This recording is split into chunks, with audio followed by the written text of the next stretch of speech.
Eu gostaria que você tivesse o máximo de respeito por esse momento e que todo o espírito festeiro que possa estar no seu coração, ele seja dissipado agora. Nós não estamos em nenhuma festa, nós não estamos em nenhuma comemoração, não há motivo nenhum para se comemorar nada. Nós somos a pior geração de cristão de todos os tempos, vivemos na pior geração de todos os tempos. Nós estamos vivendo uma crise aguda, nós estamos a um fio de ver uma geração inteira entrar no inferno. Eu fui pregar num congresso uns tempos atrás, estava festividade, barracas e tendas e isso, aquilo. Eu comecei a pregação e disse: o que nós viemos comemorar aqui? Nós não temos motivo nenhum para festejar. Se o aborto está dentro da igreja, a pedofilia está dentro da igreja, o adultério, o divórcio e o segundo casamento estão na igreja. Se o altar tem sido um picadeiro, os pastores têm sido palhaços e os membros têm sido meros espectadores a serem entretidos. Nós não estamos aqui falando da sua melhor vida na terra, nem da sua roupa, nem do financiamento que pode ser aprovado, nem do casamento do solteiro. Aliás, eu estou pouco me importando por seu emprego, por seu salário ou para o seu cônjuge. A minha grande dor no meu coração é a sua eternidade. Onde você vai passar a sua eternidade? E onde os milhões que estão morrendo todo dia sem Cristo vão passar? Se Deus não tiver misericórdia dessa nação, ela vai sofrer um juízo que nós nunca vimos antes. Hoje nós contamos com quase 50 milhões de evangélicos no Brasil. E a nossa nação nunca foi tão corrupta como ela é. Nós tivemos nesse ano, 2013, um dos piores anos que a sociedade brasileira já presenciou. Liderado por esse governo fascista, comunista, ditador, anti-Deus, anti-família. Esse governo pró-aborto, pró-pedofilia, pró-homossexualismo. Nós estamos vendo um câncer se instalar nessa nação sem precedentes. E que coisa paradoxal, né? E no momento onde a igreja evangélica atinge o seu maior contingente. Se você estudar os avivamentos de todos os séculos, começando de Atos, o avivamento resultava na transformação da sociedade. Onde há avivamento, onde há conversão, a criminalidade baixa, o uso de drogas diminui, a gravidez no tempo de solteiro, os divórcios, a inadimplência. É assim e sempre foi na história. Agora o avivamento brasileiro está promovendo o pecado. O avivamento brasileiro está promovendo a iniquidade e a injustiça. Tudo porque alguns falsos pastores, com as suas falsas igrejas, pregam um falso evangelho e produz falsos crentes. Tudo porque nós temos ajuntamentos inteiros de bodes sendo liderados por lobos com o nome de igreja. Isso não são igrejas. São centros de celebração da carne. São centros de adoração a Satanás. Pastor, você está pegando muito pesado, não é assim? Apocalipse, capítulo 2 em diante, as 7 igrejas da Ásia, sinagoga do diabo e trono de Satanás. Eu subo aqui com dor no meu coração. Apesar de muitos julgarem mal as minhas intenções, me acharem um pouco ríspido, agressivo, e realmente eu sou ríspido, agressivo, muitas vezes sou frio, mas por trás disso esconde um homem sensível, frágil, amoroso, brincalhão e muito quebrantado. E eu subo aqui com dor no coração de saber o estado que está a igreja. E eu vou dizer para você, não vai haver avivamento. Pelo menos por um bom período de tempo. Até que sejamos batizados no Getsemane, não vai haver avivamento. Não existe avivamento sem dor. Não existe avivamento de oba-oba. O avivamento não pode ser programado. O avivamento não pode ser comprado. O avivamento é quando o coração é rasgado e não as vestes. O avivamento é quando por trás de um evento, por trás de uma congregação, por trás de uma cidade, de uma cracolândia, de um prostíbulo, tem homens e mulheres sangrando joelhos, dias, meses, anos. Quando há choro compulsivos e soluços e gemidos, até que Deus use de misericórdia e alcance os perdidos. Para haver um avivamento que ocorreu em Atos 2, teve que haver um batismo de Getsemane.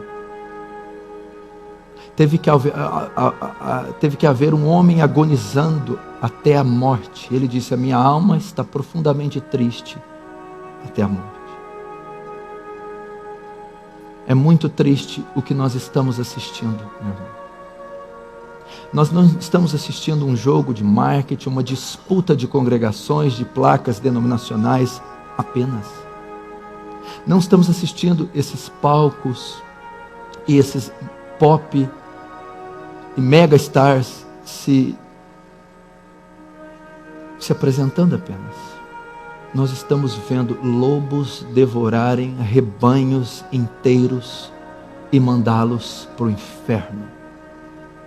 Realmente a igreja evangélica prosperou, ela tem o ouro e a prata, mas ela não tem o que Pedro tinha, e o que Pedro tinha não era o levanta e anda. Pedro tinha o evangelho da graça, Pedro tinha a paixão por Cristo, Pedro tinha o novo nascimento em Cristo. Essa é a maior dor. Você já avaliou o preço de uma alma? Salmos diz que a redenção da alma é caríssima, ninguém pode pagar, que uma alma vale mais que o mundo todo.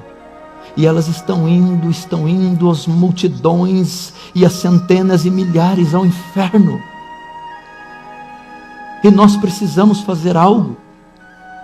Eu não estou aqui descartando a soberania de Deus, nem crendo que nós podemos dar uma ajuda para Deus e dar uma mãozinha para Ele.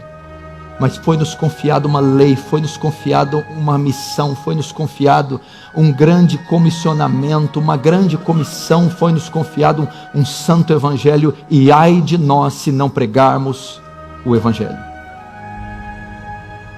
E eu gostaria de compartilhar essa dor com você, e gostaria que você sentisse a mesma coisa, que você sentisse o peso do que é a vida cristã, a responsabilidade que é ser cristão. Você é embaixador de Cristo, você é representante do céu, você representa o santo evangelho. Então você tem uma responsabilidade muito grande sobre você.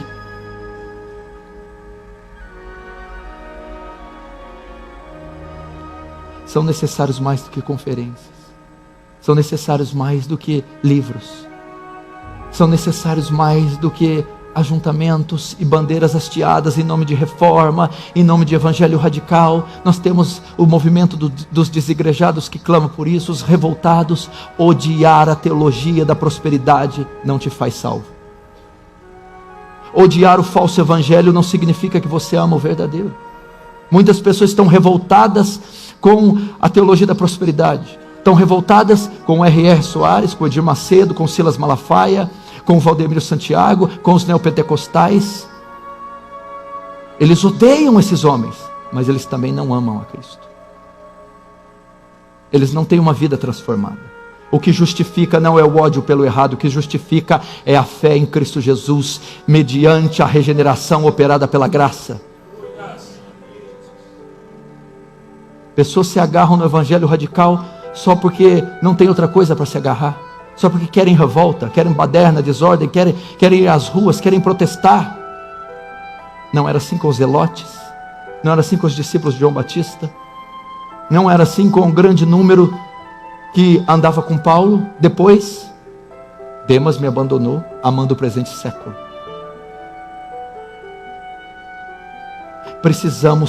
Precisamos de paixão, igreja.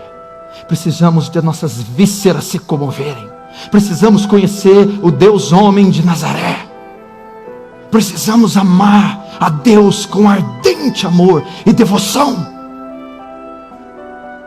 Precisamos sair desse lugar impactados, não apenas com conhecimento literário, teológico, histórico, não apenas com surtos emocionais, mas com consciência da verdade, com consciência do perigo iminente que a nação sofre,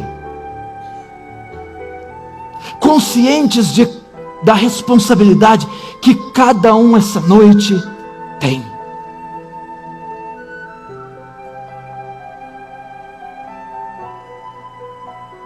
Estamos falando de céu ou inferno, vida ou morte. Se você voltar para sua casa e as coisas continuarem do mesmo jeito, é sinal que isso aqui não funciona nada e nenhum dos pregadores transmitiu o que Deus queria e o evento em si não cumpriu o propósito. Pastor, você não pode me julgar pela minha vestimenta, nem pela minha conduta, nem pelos afazeres. A Bíblia diz que eu posso. Que se conhece a árvore pelos frutos, ações, pensamentos, omissões, palavras, atitudes. Se o Evangelho não for demonstrado em atitude prática de vida, não é Evangelho. O Evangelho não é baboseira filosófica. O Evangelho é prática de vida. Nós devemos ir para nossas casas e iniciar uma reforma primeiro em nossas famílias, em nossos corações, em nossos lares, na escola onde estudamos e no trabalho onde executamos a nossa profissão.